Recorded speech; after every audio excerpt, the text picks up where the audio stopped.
All right. So this is what we're going to. Please, everybody, unmute your mic. Mute your mics, huh? Just your mic is on.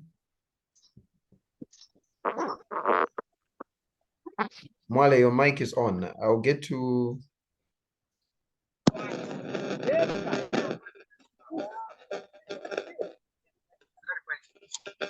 Can you just ensure that your mics are off? I'll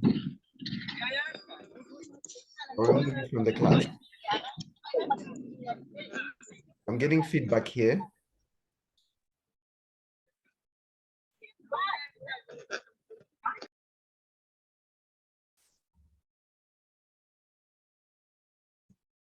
All right, so today we're looking at radical expressions, and there's just some few things that I'd love us to look at.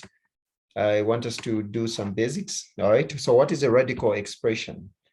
All right, so we can start from there. I want you to write this. A radical expression, okay, a radical expression is an expression containing a square root, okay? So a radical expression is an expression that contains or is containing a square root, okay? So if you have an expression, for example, you can write an expression, something like anything that just contains a square root. So long as you see this square root here in any expression, it can be something like this. You'd call this a radical expression. All right. So you can just write e.g. and then you put this. This is an example of a radical expression. All right. Now, there are a few things as well that I'd love you to write, and that is this one, a radical symbol. All right. So I want you to understand what a radical symbol is. So a radical symbol, all right, is just this square root sign. All right, so a radical symbol you can just write is equal to this. This is the radical symbol. Is that okay? Okay. Please, whenever you join class, you mute your mic.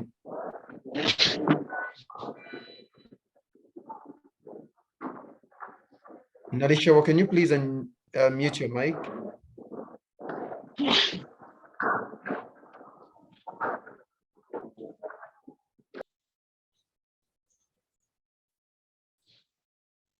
All right. So a radical symbol is this symbol. This is the square root symbol. Then I also want you to write down this, a radicand, okay? Radicand.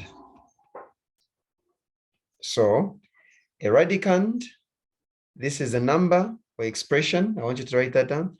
Is a number or expression that is inside the radical symbol. A number or expression that is inside the what? The radical symbol. Okay. So for example, we have this expression that I'd written up there, which is 2x minus 1. So Wilanji, can you just tell me which one here is the radicand? What is the radicand? What we are having here?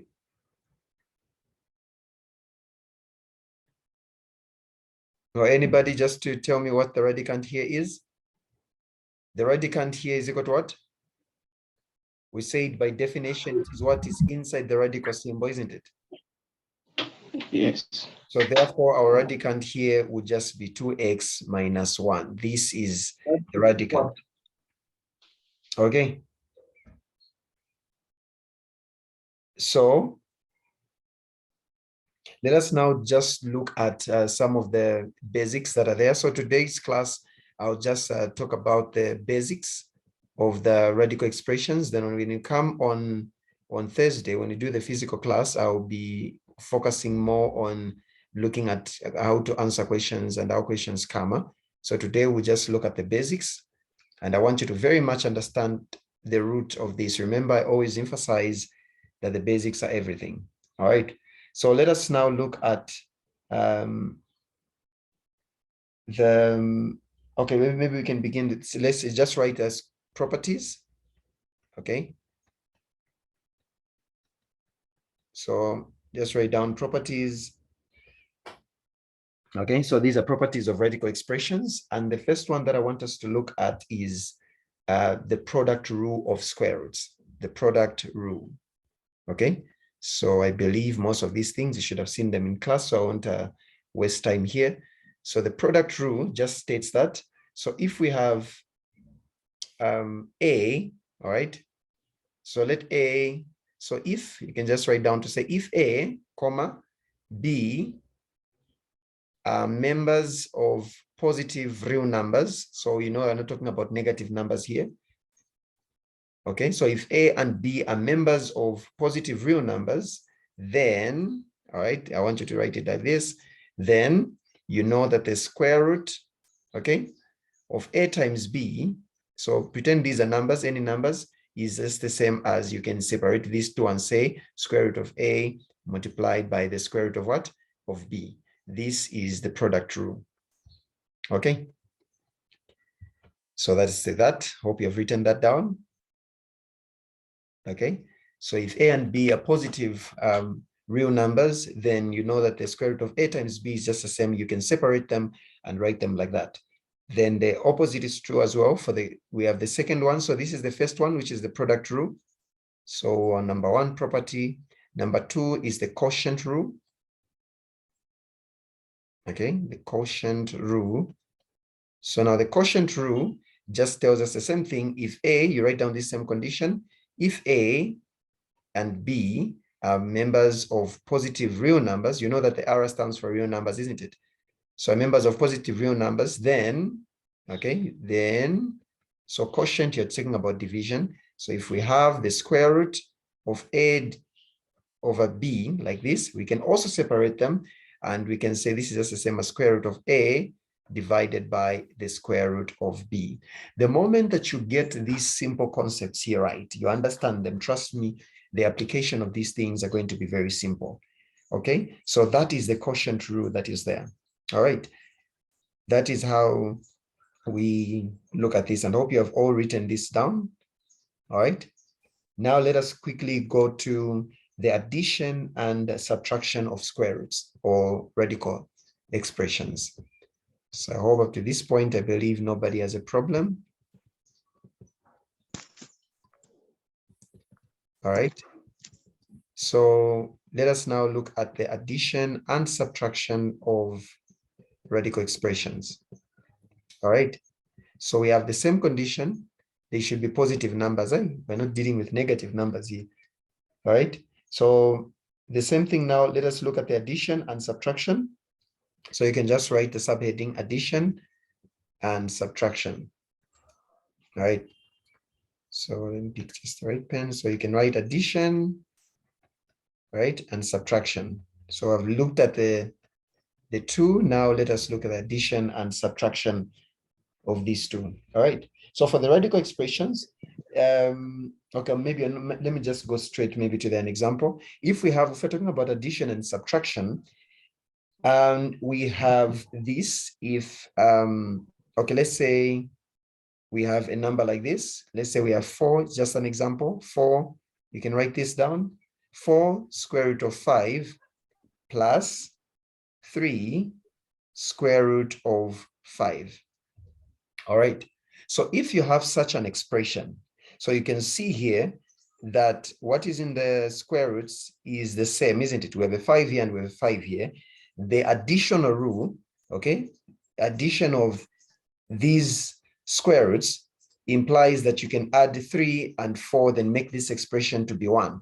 So you can say this is just the same as 4 plus 3, that is 7. All right, so you can just say this is equal to 7. So you can add them, and then you bring this square root here and say this is 5, and this is going to be your answer. So long as you're having these, they are the same, the numbers that are in the square root, the radicands are the same, then you have the right to add this. And it is the same thing for subtraction. All right. So let's say, for example, we are the opposite. We are the 4 root of 6 plus, let's say 6 root of 6. Can anybody please tell me the answer? What is this going to, oh, let me put the minus here, sorry. Minus sign. What is going to be the answer here?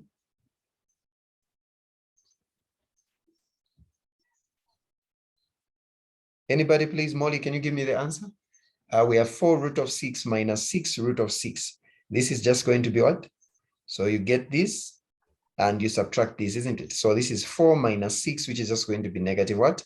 Negative 2 root of 6. So whenever you're dealing with minus or addition and you have the radicands the same, okay, the radicands are the same, then you have the right to add up these. All right. And that is all about the basics of these square roots. Okay.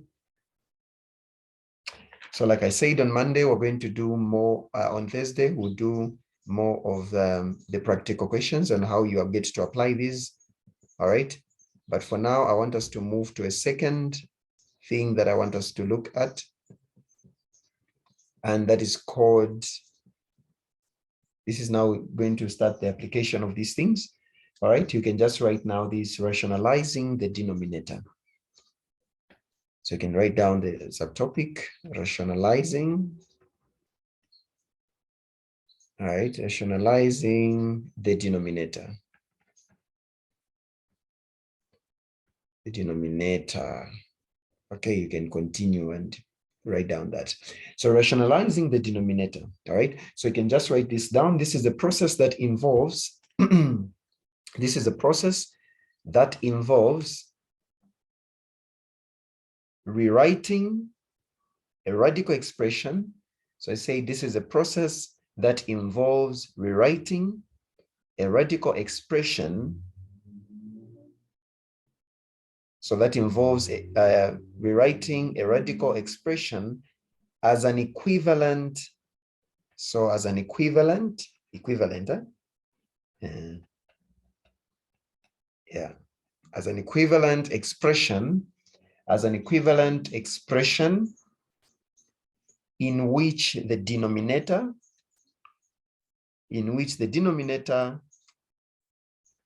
no longer contains a radical sign or radical symbol.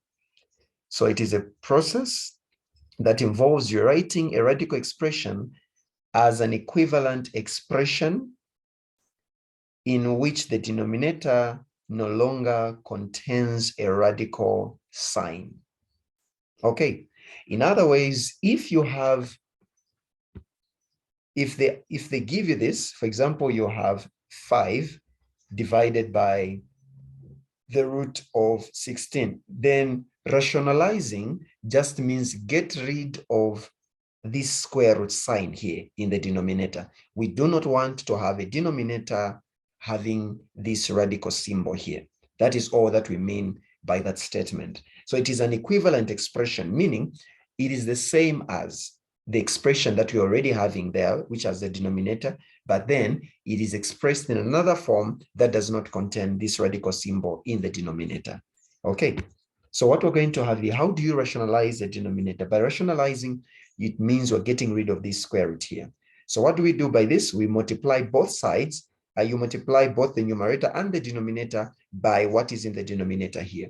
So by doing this, you can write EG1. Okay, let's do this example. How do you rationalize this? You multiply up there, you multiply by square root of 6, because square root of 6 is what is in the denominator. So we know when they multiply, we're going to change. Also down here, you multiply by the what? By the root of 6. All right. So now what we're going to have here is this will be equal to what? You know that this times this will just be 5 root of 6 divided by, now remember here we need now to apply our basics that we just learned. So you've seen this is 6, square root of 6 and square root of 6. According to what we had in our product rule, we know that this can be expressed as what? This is the root of 6. This is the 6 times 6, isn't it? Product rule, 6 by 6. And then this, we're going to simply have 5 root of 6 divided by 6 times 6 is 36, isn't it? So it's same as root 36. Then it means our final answer here you know that the square root of 36 is what? Square root of 36 is simply 6. All right. Okay, I'd received a call. I hope that didn't interrupt my internet. Okay. Okay, Molly, can you hear me? Please just confirm if I'm... Yes, I can get you. All right, so this becomes our answer. All right, so by doing this, we have rationalized the denominator. You can see that at the bottom here, the denominator, it does not have the radical sign anymore. So we can say, equally say, this expression that is here is an equivalent expression to this. They are just the same thing, but we have rationalized, meaning we don't want to have a denominator having a radical sign. That is what we call rationalizing. Okay. Excuse me, sir. Yes. Yes, you can go ahead.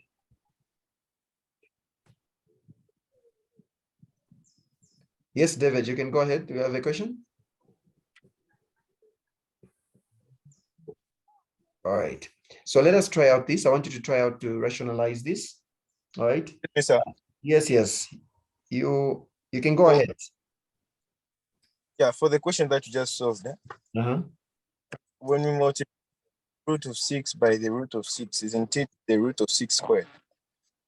Yes, it is the root of 6 squared. So you have the root of root 6 squared, but remember what the square stands for, isn't it? So any square, according to indices, when you square it, these two just cancels with this square root. Then it becomes only. Then the answer will be 6. Then it becomes 6. Yes, not 36. If you have the square root of 6, right, times the square root of 6. Remember, I told you about the product rule, isn't it? The product rule states what? If you go back to that, we're now applying what we learned. It's the same as this, is the same as saying the root of, you get these two and put them together, 6 by 6, which is just going to give us what? The root of 36. And then the root of 36, you know that it's just equal to 6. But though you can use indices, when you have the square root of a number, because we know that 6 by 6 is just 6, right? Squared, isn't it? So now 6 squared, this 2 cancels with this square root. And you can just say this is just equal to 6 directly there. But because of what they have given you, your lecturer and the mathematics department, they have these rules from the square roots, how you solve them. So they would love to see if you're able to understand and apply the basic principles of radical expressions. And that is to use this process of saying, using the product rule, this 6 square root of 6 times the square root of 6. Yes, you know that is 6 squared and they can cancel like this, but they'll love you to put it as an expression. This is equal to what? They'll love you to put it as 6, okay, is equal to root of 6 by 6. Showing this, you're showing the product rule. Okay, then you show it's equal to 36. All right, I hope that is okay. I had a problem with network when you wrote your final answer. So what was your final answer then? So our final answer should have been 5. Okay, I don't know, have you raised it? So, and I just wrote that. I think 5 root of 6 divided by 6. This is the answer here. Yes, of course, yes. Yeah, so that is the answer that is here. Okay. So let us move on to our next one. I think you can try to rationalize this. Try to rationalize this. Everybody, I'll just give you 1 minute. 12 divided by the root of 8. Can you please just try to rationalize this under even just a minute, because there's nothing here to solve. And you simplify this to the lowest denominator, okay? So wherever you can see they can cancel up there, please get to do that, okay? So I'll just give you a minute to try out this.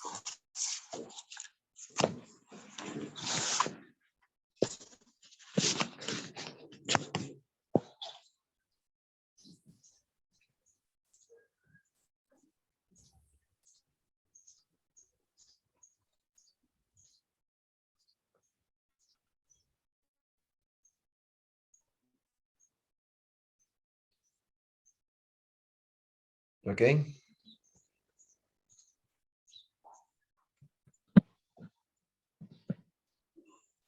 Yes, Jacqueline, what have you found? 6 over square root of 2. 6 over square root of 2. Yes. Okay. Anybody with a different answer? Okay. So we'll quickly just go into this. This is just the same as 12. You're rationalizing, isn't it? You multiply by the root of 8, right? So multiply. Okay, let me just have this. So if we have this expression here, if we're rationalizing, okay, so we're going to have this. We'll multiply both sides by the root of 8, even down here by the root of 8.